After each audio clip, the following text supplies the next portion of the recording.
మెదక్ జిల్లా నార్సింగి మండల కేంద్రంలో కాంగ్రెస్ పార్టీ దుబ్బాక ఇన్ఛార్జ్ చెరుకు శ్రీనివాస్ రెడ్డి గురువారం పర్యటించారు. మండల కేంద్రంలో గ్రామ పంచాయతీ పరిధిలోని ఉన్న అంబటి శ్రీనివాస్ 1వ నెంబర్ రేషన్ దుకాణంలో రాష్ట్ర ప్రభుత్వం ప్రతిష్టాత్మకంగా చేపట్టిన సన్నబియ్యం పంపిణీ కార్యక్రమాన్ని ప్రారంభోత్సవం చేశారు. అనంతరం లబ్ధిదారులు మహిళలు చెరుకు శ్రీనివాస్ రెడ్డి శాల్వాతో ఘనంగా సన్మానించారు. మహిళలు తమకు బస్ స్టాప్ లేదని, టాయిలెట్స్ లేవని చాలా ఇబ్బందులు పడుతున్నామని ఆయన దృష్టికి తీసుకువచ్చారు. తొందరలోనే బస్టాండ్ నిర్మాణం, మరుగుదొడ్ల నిర్మాణం చేపడతామని హామీ ఇచ్చారు. ఈ సందర్భంగా వివిధ పార్టీలకు చెందిన బాబాగౌడ్, దాయం వెంకటేష్లకు పార్టీ కండువాలు కప్పి కాంగ్రెస్ పార్టీలోకి ఆహ్వానించారు. లబ్ధిదారులకు సీఎంఆర్ఎఫ్ చెక్కులు అందజేశారు. అనంతరం వల్లూరు గ్రామంలో తెలంగాణ ప్రభుత్వం ఎంతో ప్రతిష్టాత్మకంగా చేపట్టిన ఇందిరమ్మ ఇళ్ల నిర్మాణం పనులను పరిశీలించారు. ఇల్లు రాని వారికి ఇల్లు మంజూరు చేయిస్తారని హామీ ఇచ్చారు. ఈ సందర్భంగా ఆయన మాట్లాడుతూ రేషన్ దుకాణం డీలర్లు ప్రజలకు 24 గంటల సేవలు అందిస్తూ సన్న బియ్యాన్ని ఎప్పటికప్పుడు ఎలాంటి లోటుపాట్లు లేకుండా ప్రజలకు పంపిణీ చేయాలన్నారు. నిరుపేద కుటుంబ సభ్యులు సన్న బియ్యం తినాలనే లక్ష్యంతో ఈ ప్రజా పంపిణీ కార్యక్రమాన్ని ఏప్రిల్ 2 నుంచి ప్రారంభించినట్టు తెలిపారు. ఇచ్చిన హామీ మేరకు అన్ని పథకాలు రానున్న రోజుల్లో అమలు చేస్తుందన్నారు.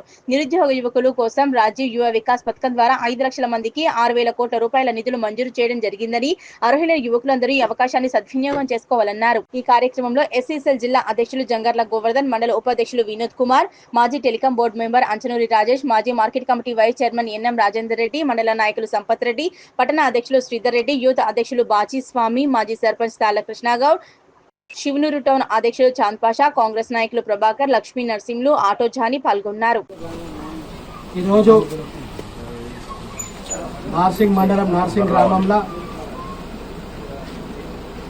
ప్రజాప్రభుత్వం, కాంగ్రెస్ ప్రభుత్వం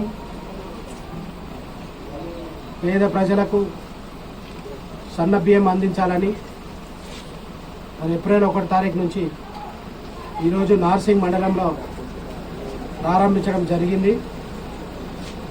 ఉన్నత వర్గాలతో సమానంగా ప్రతి పేదవాడు సన్న బియ్యం తినాలని ముఖ్య ఉద్దేశంతో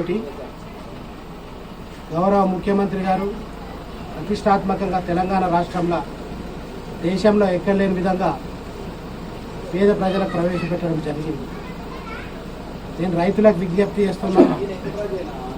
తెలంగాణ ప్రభుత్వం ఏకకాలంలో 2 లక్షల లోపున 21,000 కోట్ల రూపాయలు రుణమాఫీ చేసింది.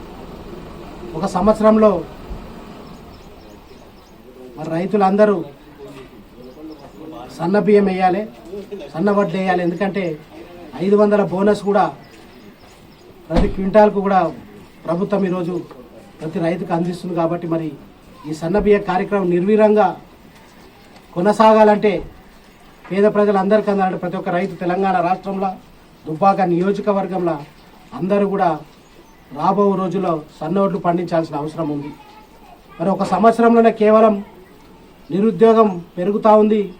ఉద్యోగ అవకాశాలు కల్పించాలని చెప్పి ఒక సంవత్సరం లోపలనే 56,000 మంది నిరుద్యోగ యువతకు తెలంగాణ రాష్ట్రంలో ఉద్యోగ అవకాశం కల్పించింది ఈ ప్రజాప్రభుత్వం. మరి చాలామంది ఉద్యోగాలే కాదు, వాళ్ళు కూడా సమాజంలో నిలదొక్కోవాలనే ఉద్దేశంతో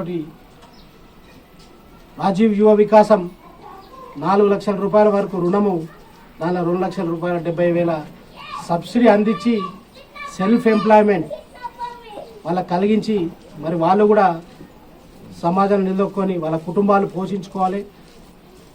యువత నిస్పృహలకు పోకూడదు. ప్రభుత్వం ఉద్యోగాలు రాని ప్రతి ఒక్క యువతకు అండగా ఉంటుందని చెప్పి రాజీవ్ యువ మన ఏదైతే 6 లక్షల మందికి మరి జూన్ నుంచి కూడా ఇవ్వడం జరుగుతుంది. కాబట్టి అందరూ కూడా యువకులు ఈ అవకాశాన్ని సద్వినియోగం చేసుకోవాల్సిన అవసరం ఉంది. ఖచ్చితంగా ఇది ప్రజాప్రభుత్వం. మరి రాబో స్థానిక ఎన్నికల్లో కూడా కాంగ్రెస్ పార్టీని ఆశీర్వదించి దీవించండి. మరి వాళ్ళు కూడా గెలిచిన నాయకులు మీ యొక్క సంక్షేమం కోసం పాటుపడతారు. ఎందుకంటే మనము రాష్ట్రం అంతా ఒక దిక్కు పోతే దుబ్బాక నియోజకవర్గం ఒక దిక్కు పోతా ఉంది. కాబట్టి అందరూ కూడా ఈ ప్రజాప్రభుత్వం, మన ప్రభుత్వం, మన అందరి ప్రభుత్వం, రైతుల ప్రభుత్వం, కాంగ్రెస్ ప్రభుత్వం ఆదరించాలని మనస్ఫూర్తిగా కోరుతున్నాను.